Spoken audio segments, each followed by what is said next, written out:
বাংলাদেশ পৃথিবীর সবচেয়ে সভ্য ও ধনী দেশ।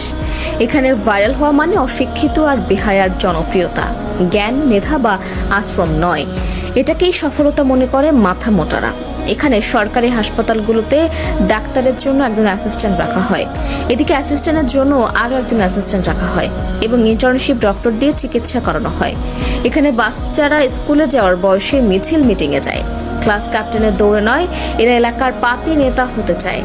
এখানে স্কুল এবং কলেজগুলোতে ক্লাস টিচারের কাছে প্রাইভেট না পড়লে আপনার জীবন তেজপাতা বানিয়ে দেওয়া হবে। এখানে টাকা ধার নিয়ে ভুলে যাওয়া যেন সবার অন্যতম গুণ। আপনার কাছ থেকেও যদি কেউ টাকা ধার নিয়ে থাকে তবে ভুলে যান যে সেই টাকা আর কখনো ফেরত পাবেন।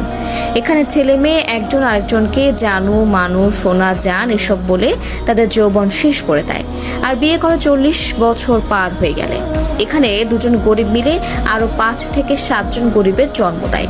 এখানে কারো বিপদে কেউ এগিয়ে আসে না, ভাবে কি লাভ, কিন্তু নিজের বেলায় বিপদ এলে তখনই বলে ভালো মানুষের অভাব। তবে ঠিকই দূর থেকে চেয়ে চেয়ে দেখে এবং সেগুলো ভিডিও করে সোশ্যাল মিডিয়া ছেড়ে দেয়। এখানে সবাই লোভী আর খাই খাই স্বভাবের মানুষের বসবাস।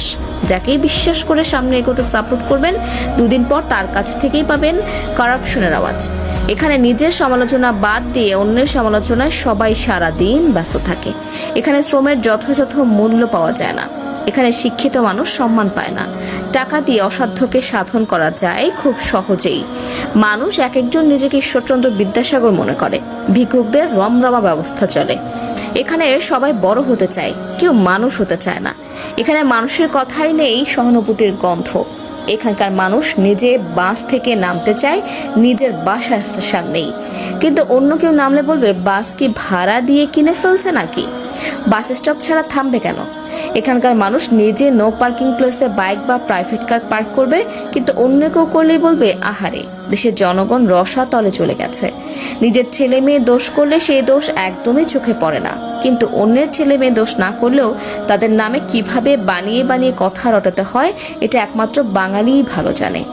এখানকার মানুষ 100 টাকা স্কুলে বেতন দিতে চায় না, কিন্তু একই স্কুলের টিচারের কাছে তার বাচ্চা যখন প্রাইভেট টিউশনের জন্য 1000 টাকা বেতন দিতেও কার্পণ্য করে না।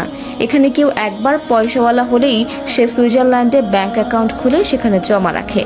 এখানে পয়সাওয়ালারা চিকিৎসা করাতে থাইল্যান্ড আর সিঙ্গাপুরে পাড়ি জমায়, আর শপিং করে থাইল্যান্ড, দুবাই কিংবা প্যারিস থেকে। এখানকার পয়সাওয়ালা বাবা মায়ের ছেলেমেয়েরা পড়াশোনা করতে ইউরোপ, আমেরিকা এবং কানাডার মতো দেশগুলোতে পাড়ি জমায়।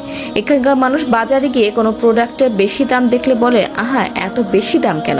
আবার সেই একই প্রোডাক্ট যদি কিছুটা ডিসকাউন্ট বা কম দামে বিক্রি করা হয় তখন তারাই বলবে নিশ্চয়ই এটা খারাপ প্রোডাক্ট, না হলে এত কম দামে বিক্রি করছে কিভাবে। এখানকার মানুষ ভাজা পোড়া তেল চর্বি খেয়ে গ্যাস্ট্রিক বানাবে, আবার সেই গ্যাস্ট্রিক কামড়ার জন্যই ওষুধ খাবে। এখানে টাকার জোরেই হয় তাল গাছটা আপনার, অবহেলায় পড়ে থাকে, খোঁজ খবর রাখে না বাপ মার। এখানে শ্রমের মূল্য নেই, চাষ হয় প্রতিনিয়ত হিংসা বিদ্বেষ। মনে হয় আগেই ভালো ছিলাম, এখন ভালোর দিন শেষ।